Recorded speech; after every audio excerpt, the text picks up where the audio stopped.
If you don't already have a ruler and a calculator, please grab one at this time. We're going to use those today to help us with our lesson. Yesterday we learned how to graph absolute value functions. We're going to continue to do that today. They might be a little more challenging, but basically it's the same process. We're still going to create a t-chart. We're going to pick values for x, plot the points, draw on the side, find the domain and range. It's a little bit different because I've got a fraction in here. All right, so let's talk about how we can deal with this fraction in our t-chart. If you haven't already done so, please draw a t-chart next to this example.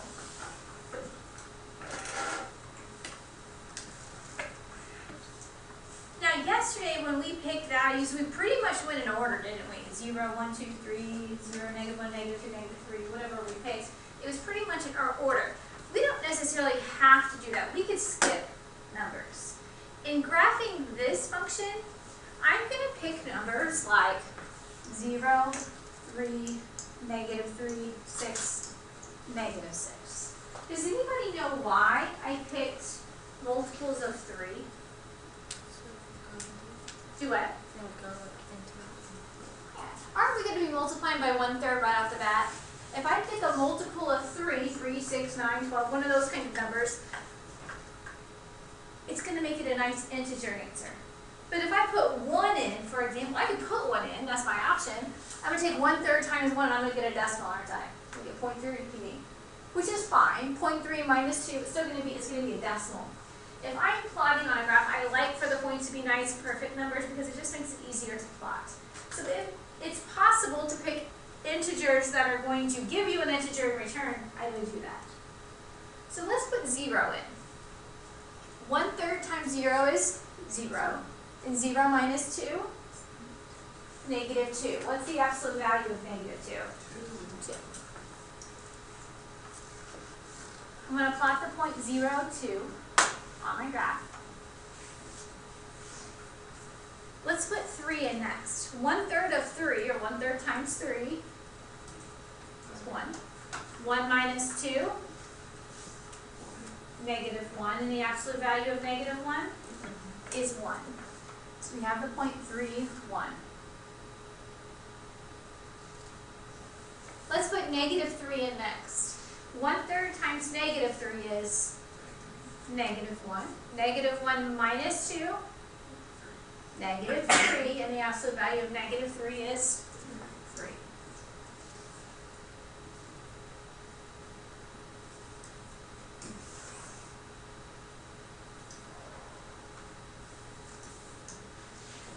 Let's put 6 in. 1/3 of 6, or 1/3 times 6 is 2.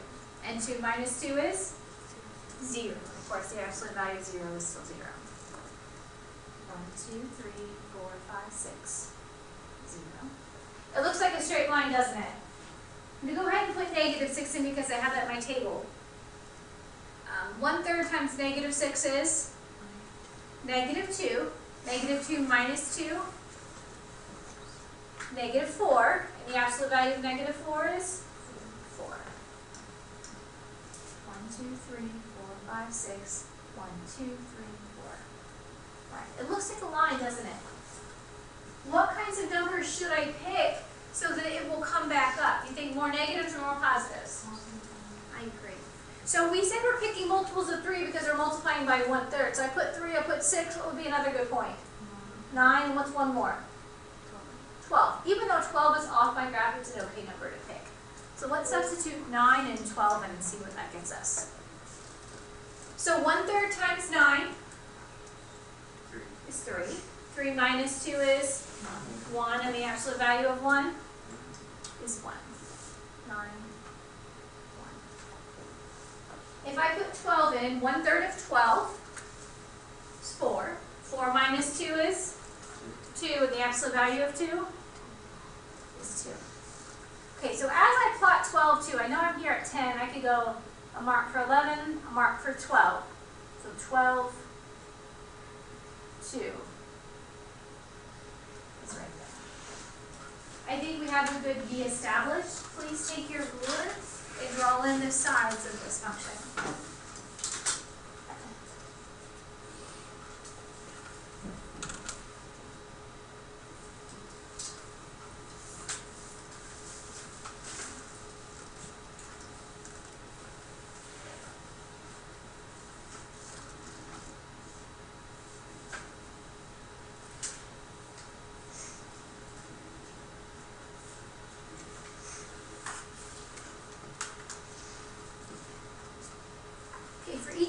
today, I would like to find the domain and the range. Remember, domain was the input. Those are the numbers I could put in for x. What kinds of numbers can I put in for x? All real numbers. I can put anything in. So we'll use the all real number symbol for the domain. The range is the output. What kinds of numbers can we get out of this function? Greater than or equal to? 0. What is greater than or equal to 0?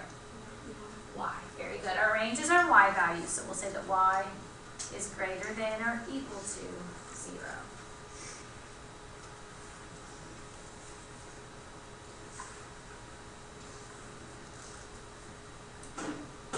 Let's look at this next one. We're graphing h of x equals the absolute value of 1/4 x plus 1. Go ahead and set up your t-chart.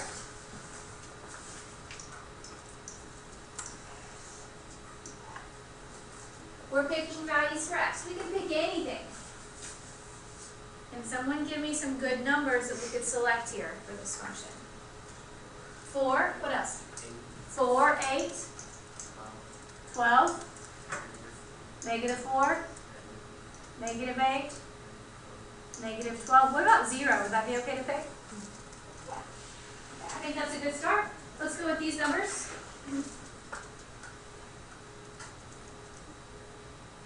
I'm going to put 4 in first. So 1/4 of 4 is 1. And 1 plus 1? 2. Of course, the absolute value of 2 is 2. 4, 2. If I put 8 in, 1/4 of 8 is 2. 2 plus 1 is 3. And the absolute value of 3 is 3.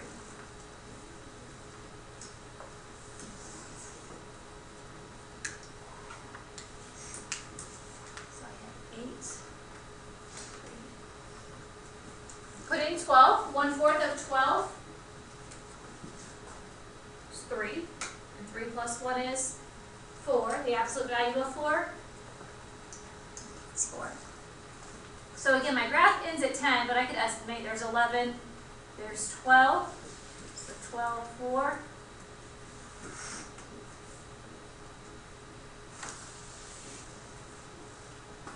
Put -4 in. 1/4 of -4 is -1. And -1 plus 1, 0. The absolute value of 0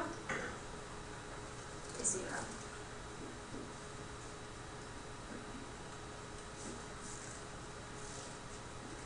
I think we're still okay. Let's put in -8. 1/4 of -8 is -2. -2 plus 1, -1, and the absolute value of -1 is 1. Now notice we do have kind of a little gap in here, don't we, between our numbers? What number could I put in here between -4 and +4 that would fill in this gap? 0, and we're going to get to that here in just a second. Let's go ahead and put -12 in. 1/4 of -12, -3.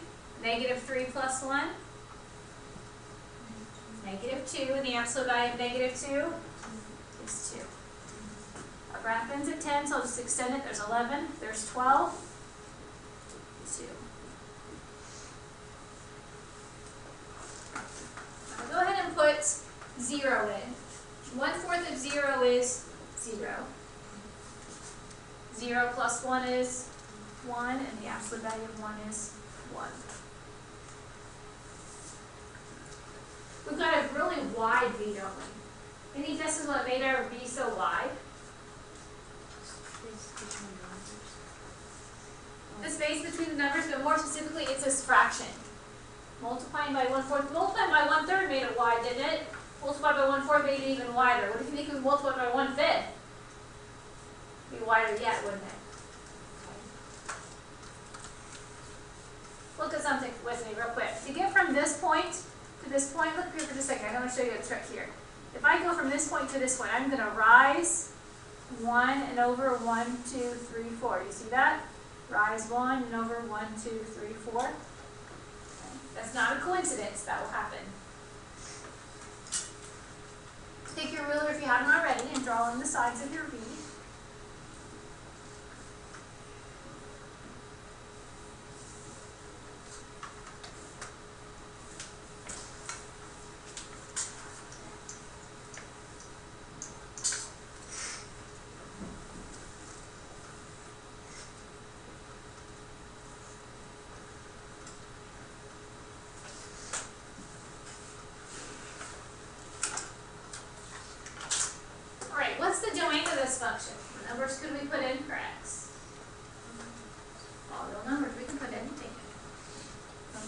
should always be all the numbers. How about the range? What's the lowest value in my t-chart or in my graph? Right, the lowest range value, the y value, is at 0. So we'll say that y is greater than or equal to 0.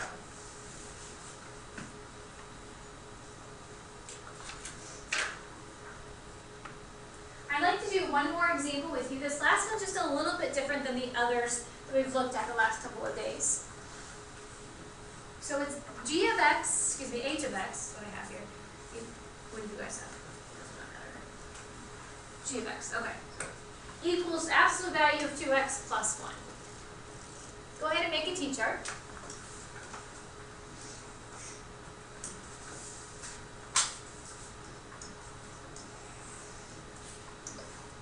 This is different because the plus 1 is not an absolute value, is it? So this time I'm going to multiply by 2, take the absolute value, and then add 1 to that answer. The plus 1 comes after you take the absolute value.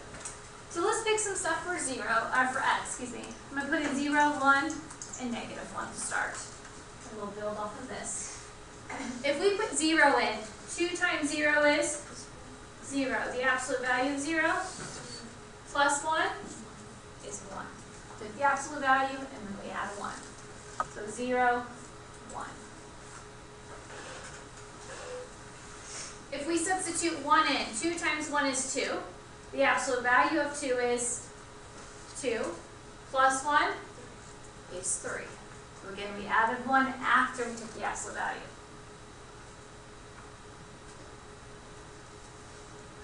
Let's try negative 1. 2 times negative 1 is negative 2. The absolute value of negative 2 is 2. Plus 1 is 3. Do you see where this graph is starting, or the lowest point? It's not at 0 anymore, is it? Where's it at? It's at 1. What do you think made it start at 1? That plus 1 that we added after we took the absolute value. Let's put a couple more points in. Let's put in 2 and negative 2. If we put positive 2 in, 2 times 2 is 4. The absolute value of 4 is 4, and 4 plus 1 is 5. 2, 5.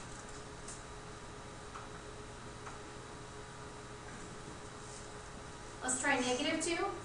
2 times negative 2 is negative 4. The absolute value of negative 4 is 4, and 4 plus 1, 5.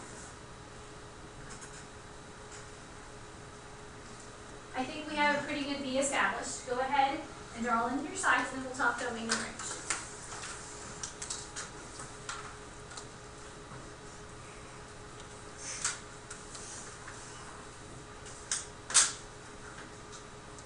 Did you notice as you plotted these points that you went up 2 and over 1, up 2 and over 1? Okay. Up 2 and over 1, does that make you think like a slope? Up 2?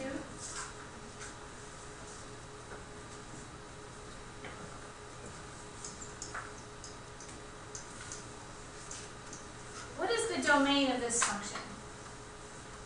What numbers can we put in for x? All the numbers, you can put anything in.